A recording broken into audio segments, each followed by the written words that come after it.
El Centro de Innovación Médica pone a tu servicio Mediconsulta SIM, que te brinda una experiencia clínica desde tu casa. Ingresa a www.farmalad.net en la pestaña Mediconsulta y podrás estar en contacto con cualquiera de nuestros médicos del SIM. Contamos con seguimiento a tu caso clínico, consultas virtuales por chat o videollamada, servicio personalizado desde la comodidad de tu casa, confirmación de citas para consulta en clínica. Si deseas más información, comunícate con nosotros al 3013 3596. SIM, juntos somos más fuertes.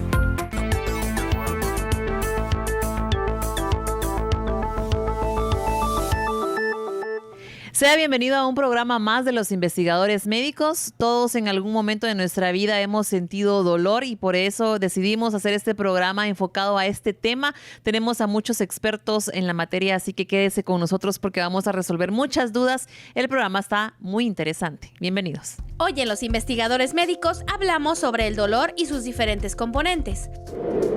Conocemos qué enfermedades están ligadas al dolor crónico. Además, cómo nos afecta psicológicamente el padecer dolor y las biomoléculas de Flandol como tratamiento a la inflamación crónica y el dolor. Y de esta forma damos inicio a un programa más de los investigadores médicos. Ya usted se pudo dar cuenta, el tema es el dolor. Vamos a hablar de generalidades en este bloque y de preguntas bastante básicas. Y para ello, pues, contamos con la presencia de la doctora Gabriela Miranda y el doctor Jorge Vargas. ¿Cómo están? Muy bien, contentos de estar acá. Muy bien, feliz de estar acá nuevamente. Doctora, todos en algún momento hemos sentido dolor, pero ¿a qué se refiere? ¿Cómo se define? Bueno, el dolor básicamente se define como una experiencia desagradable, como una experiencia incómoda. Dice que antiguamente se le clasificaba como un dolor, una poena o una pena para el alma, que era el sufrimiento del alma derivado del sufrimiento del cuerpo. Entonces, vamos a definir dolor como una experiencia desagradable para todo nuestro organismo. Bueno, ¿y qué estructuras intervienen para que podamos sentir dolor? Claro, cuando hablamos de dolor, como bien mencionaba la doctora, es esa sensación desagradable o exagerada que el cuerpo puede representar ante la presencia de algún estímulo o algún proceso de lesión que sea continuo o progresivo que se esté generando dentro del cuerpo. Cuando hablamos de dolor, tenemos que irnos siempre al origen, que es el sistema nervioso. Entonces, a través del sistema nervioso existen diferentes vías que conectan con las diferentes estructuras del cuerpo, y cuando existe este tipo de lesión o ese tipo de inflamación que es progresivo, que está permanente, es el que va a originar y desencadenar la respuesta del paciente, y es lo que va a describir el paciente como una sensación desagradable o exagerada como respuesta ante estos estímulos. Doctor, ¿y se puede medir el dolor? Fíjate que es una pregunta muy importante porque el dolor es un signo de enfermedad como tal, pero muchas veces logra ser un poco subjetivo. ¿Por qué razón? Porque es el paciente en el que nos va a manifestar la intensidad o la frecuencia con el que el dolor se presenta. Entonces, no existe ningún medio actualmente por el que podamos medir el dolor. Sin embargo, sí lo podemos clasificar y en base a eso uno poder catalogar más o menos o cómo los síntomas el paciente los expresa. Junto con esto, pues, podríamos o no tener más o menos una sensación o percibir nosotros o poder comprender al paciente sobre la intensidad o cómo el dolor se refleja en él. El doctor hablaba de una clasificación. Doctora, ¿qué nos puede decir de esto? Claro, la clasificación del dolor es bien sencilla. Lo clasificamos como dolor agudo y dolor crónico. Ambos dependen tanto de su origen como del tiempo de duración. Como lo explicaba el doctor Vargas, hay muchos órganos y células especializadas que están dentro de la recepción del dolor. Entonces, están los receptores de dolor que los tenemos en toda la superficie de nuestro cuerpo. Tenemos receptores lentos y receptores rápidos. Todos estos van a trasladar información dolorosa a través de la médula espinal, va a llegar a nuestro cerebro y en el cerebro se va a transformar en una respuesta dolorosa. Cuando hablamos de la clasificación, estamos hablando ya sea de dolor agudo, que es un dolor de aparecimiento inmediato. Por ejemplo, si nos quemamos tenemos una candelita y nos quemamos la mano, los receptores de dolor que están en la superficie de nuestro cuerpo van a trasladar esa información de una forma rápida hacia nuestro cerebro y de esa misma forma rápida va a regresar hacia los músculos y todos los órganos que van a intervenir para que nosotros alejemos la mano de ese peligro. Entonces, cuando hablamos de dolor agudo, también podemos decir que es una respuesta de nuestro organismo para evitar el daño. Cuando hablamos de dolor crónico, estamos hablando de dolor que ha durado incluso hasta 3 meses o más. Este dolor es constante, permanece constante en nosotros, puede variar de intensidad, disminuir un poco la intensidad, pero nunca se quita. Y muchas veces cuando se sufre un daño de algún órgano, el órgano regresa a la normalidad, pero el dolor continúa. A esto se le llama dolor crónico. Cuando ya no tenemos un daño inmediato, sino este daño incluso ya se ha reparado, pero el dolor continúa. En este dolor pueden intervenir muchos aspectos que más adelante vamos a platicar. Y hay que poner mucha atención a este tipo de dolor porque esto es una alerta de que algo malo está pasando en nuestro cuerpo. El dolor siempre es una alerta, pero más adelante vamos a ver que incluso el dolor crónico puede convertirse en el problema como tal y no ya en una alerta. Muy bien. Bueno, y si hablábamos del dolor, doctor, quisiéramos también saber si esto quiere decir siempre que existe algún daño en algún órgano de nuestro cuerpo. Sí, esa pregunta es importante, Claudia, porque cuando hablamos de una lesión en el órgano que sí puede desencadenar dolor, no es necesariamente únicamente la lesión o daño al órgano pues va a estar desencadenada por esto, o puede ser parte del dolor como tal. Incluso el dolor es una respuesta a un estímulo que muchas veces se presenta de manera persistente, de intensidad variable y no necesariamente al ocurrir un daño al órgano como tal. Por lo tanto, el dolor logra ser una manifestación de la persistencia ante estímulos externos que el cuerpo reconoce a través de las diferentes vías del sistema nervioso y por lo tanto pues de esa manera pues van a expresar o no la sensación dolorosa como tal. Entonces, hablar de dolor no significa directamente lesión de órgano, pero sí podríamos decir de que una lesión en órgano va a desencadenar y puede provocar como secuela el dolor. Muy bien.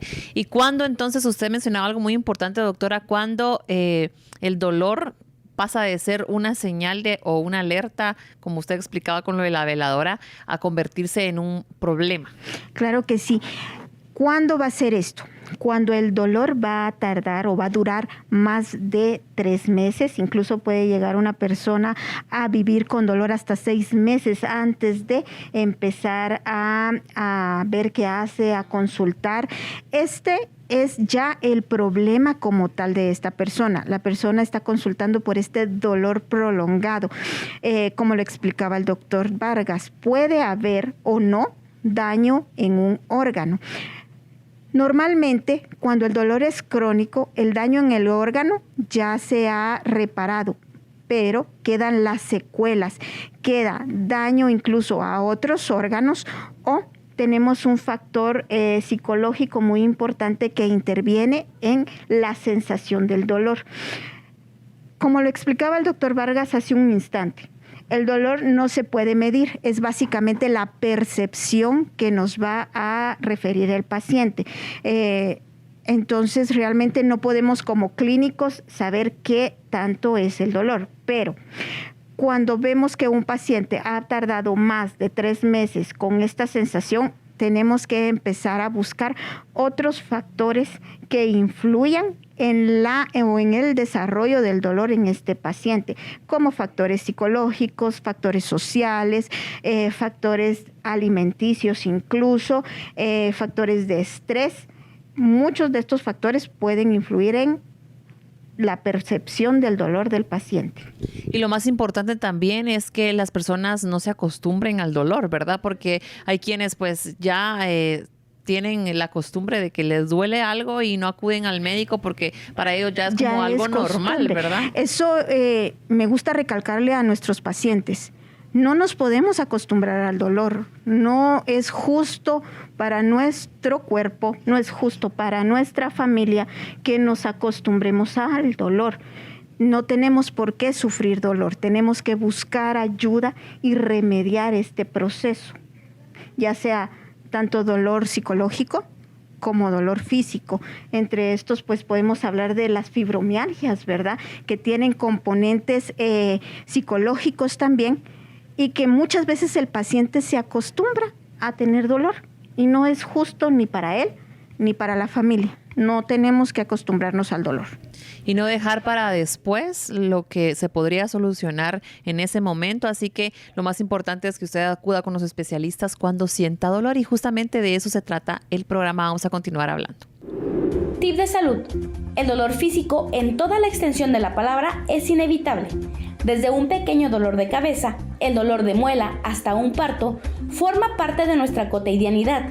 Por eso les traemos estos pequeños consejos que pueden ayudar a reducir dolores de baja intensidad. Lo primero que debemos hacer es relajar el cuerpo y respirar lentamente.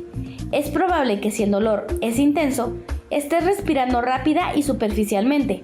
En cambio, se ha demostrado que la respiración profunda controlada, que significa respirar desde el diafragma y exhalar desde el pecho, activa la respuesta tranquilizadora del sistema nervioso parasimpático.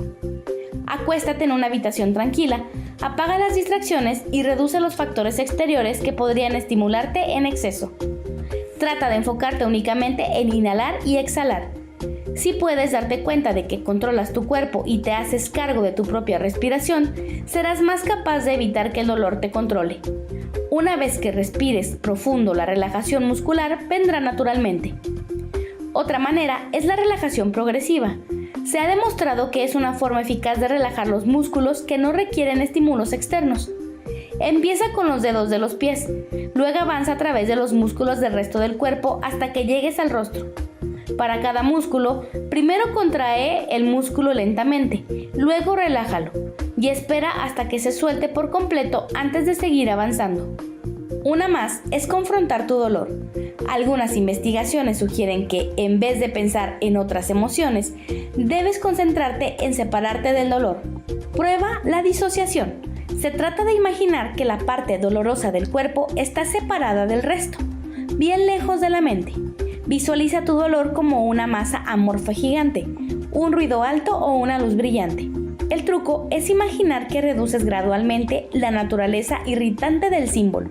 Por ejemplo, reduciendo el tamaño de la masa, callando el ruido o atenuando la luz. A medida que reduces dicha irritación, reducirás la irritación que causa el dolor. Estos son pequeños tips de relajación para un dolor físico moderado. Si su dolor es crónico, lo correcto es que consulte a su médico. Al volver en nuestro programa, profundizamos en las enfermedades que tienen relación con el dolor crónico.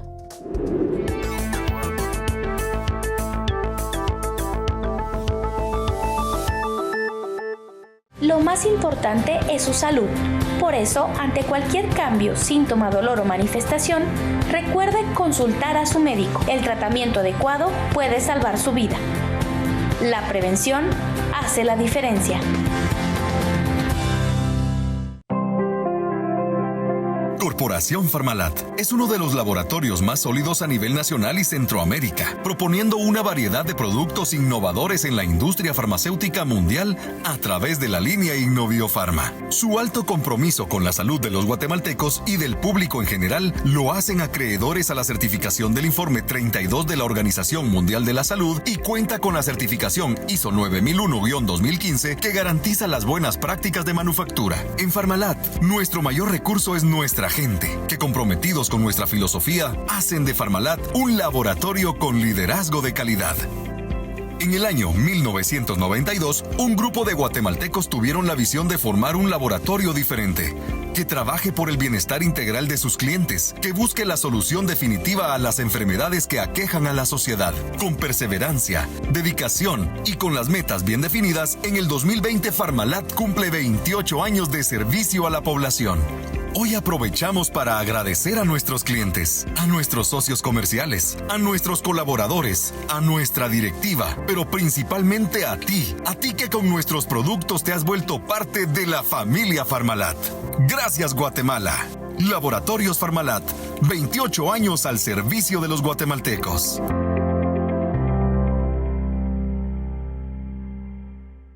El COVID sigue activo, pero la mejor forma de combatirlo es tener buenos hábitos de higiene, como lavarse las manos con agua y jabón. Pero más importante es mejorar nuestras defensas. Por eso yo tomo Sevillat Kids. Sevillat contiene minerales que hacen tu cuerpo fuerte y resistente